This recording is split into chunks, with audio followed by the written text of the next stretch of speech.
అందరికీ నమస్కారం. శమంత వ్లాగ్స్ ఛానల్కు స్వాగతం. నేను మీ శమంతకమణి. ఈ వీడియోలో వైకుంఠ ఏకాదశి సందర్భంగా మేము విజిట్ చేసిన టెంపుల్ని చూపించబోతున్నాను. మరి కొంత ఇన్ఫర్మేషన్ని కూడా షేర్ చేస్తున్నాను. ఫస్ట్ ఆఫ్ ఆల్, ఈ గుడి పేరు వచ్చి ఉత్తర వెంకటరమణ దేవస్థాన అని. ఈ గుడి లొకేషన్ విషయానికి వస్తే బెంగళూరులో బసవేష్ నగర్లో బిఈఎంఎల్ లేఅవుట్లో ఓల్డ్ బసవేష్ నగర్ బస్ స్టాప్ దగ్గర ఉంటుంది. ఈ టెంపుల్ అయితే రోడ్ సైడ్ ఉంటుంది కనుక ల్యాండ్ మార్క్స్ ఏవి అవసరం ఉండదు. వెహికల్స్ పార్కింగ్ విషయానికి వస్తే సపరేట్ ప్లేస్ అంటూ ఏమీ లేదు పార్కింగ్కి. 2 వీలర్స్ అయితే అక్కడే గుడి బయట పార్క్ చేసుకోవచ్చు. 4 వీలర్స్ అయితే ప్లేస్ చూసుకుని పక్కన వేరే రోడ్స్లో పార్క్ చేసుకోవాల్సి ఉంటుంది. ఇక ఈ గుడి విశేషత విషయానికి వస్తే ఈ గుళ్ళో గణపతి, వల్లి దేవసేన సమేతంగా సుబ్రహ్మణ్య స్వామి, కైలాసనాథేశ్వర, ఆండాళ్ అమ్మవారు మరియు వెంకటేశ్వర స్వామి, పద్మావతి అమ్మవార్ల మందిరాలు ఉన్నాయి. ఇక్కడి నుంచి అయితే ఎంట్రీ అవ్వక ముందే మనం స్లిప్పర్స్ని బయట వదలాలి. No charges and no slipper stands also. కొన్ని స్టెప్స్ ఎక్కితే మనకు లెఫ్ట్లో ప్రార్థనా మందిరం ఆర్ ప్రేయర్ హాల్ అనేది ఉంటుంది. ఇక్కడ చిన్న చిన్న ఫంక్షన్స్కి కూడా అద్దెకి ఇస్తారు ఈ హాల్ని. లైక్ నేమింగ్ సెరమనీ, సింపుల్ రిసెప్షన్స్కి. ఇక్కడ నుంచి 4 అడుగులు ముందుకు వేస్తే మనకు డైనింగ్ హాల్ ఆర్ భోజనశాల అనేది ఉంటుంది. హాల్ పక్కనే పెద్ద రావి చెట్టు, నాగప్రతిష్ఠ విగ్రహాలు చూడొచ్చు. అక్కడే పక్కన కాళ్ళు కడుక్కోవడానికి ట్యాప్స్ అయితే ఉంటాయి. ఇక కాళ్ళు కడుక్కున్న తర్వాత కొంచెం ముందుకు వెళ్ళితే కుడివైపు ఫస్ట్ మందిరం గణపతి మందిరం అయితే ఉంది.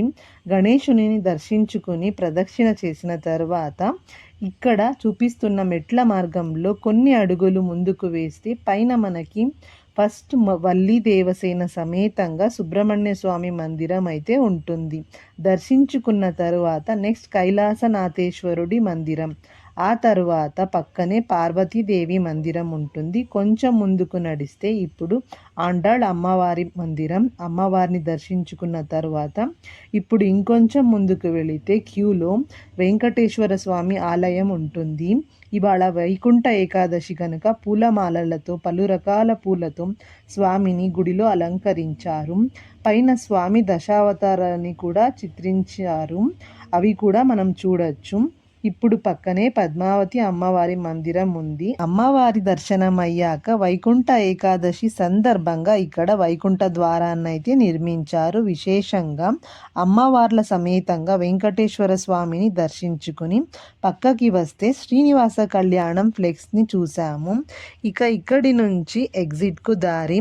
కొన్ని మెట్లు దిగగానే ఇక్కడ పెద్ద ధ్వజస్తంభం మరియు దేవుడి పాదాలు చూడవచ్చు. అక్కడ మా పిల్లలు ఫోటో తీయించుకున్నారు. ఇక మళ్ళీ క్యూ లైన్లో వెళితే ఇక్కడ ప్రసాదం కౌంటర్ ఉంటుంది. ఇవాళ లడ్డు ప్రసాదం వినియోగం చేశారు. ప్రసాదం కౌంటర్ నుంచి ముందుకు వెళితే కుడివైపు ధ్యాన మందిరం మరియు ఎదురుగా రంగమండపం ఉంటుంది. ఇక్కడ సంగీత కచేరీలు మరియు నృత్య కచేరీలు జరుగుతాయి. ఈ డివోషనల్ రిలేటెడ్ వీడియోలో నేను చూపించిన మరియు చెప్పిన ఇన్ఫర్మేషన్ మీకు యూస్ఫుల్ అండ్ ఇన్ఫర్మేటివ్ అనిపిస్తే లైక్ చేసి మీ అప్రిసియేషన్ని కమెంట్లో తెలపండి. అప్కమింగ్ వీడియోస్ కోసం ఛానల్ని సబ్స్క్రైబ్ చేసుకోండి. మరొక వీడియోలో మళ్ళీ కలుస్తాను. Thank you for watching this video.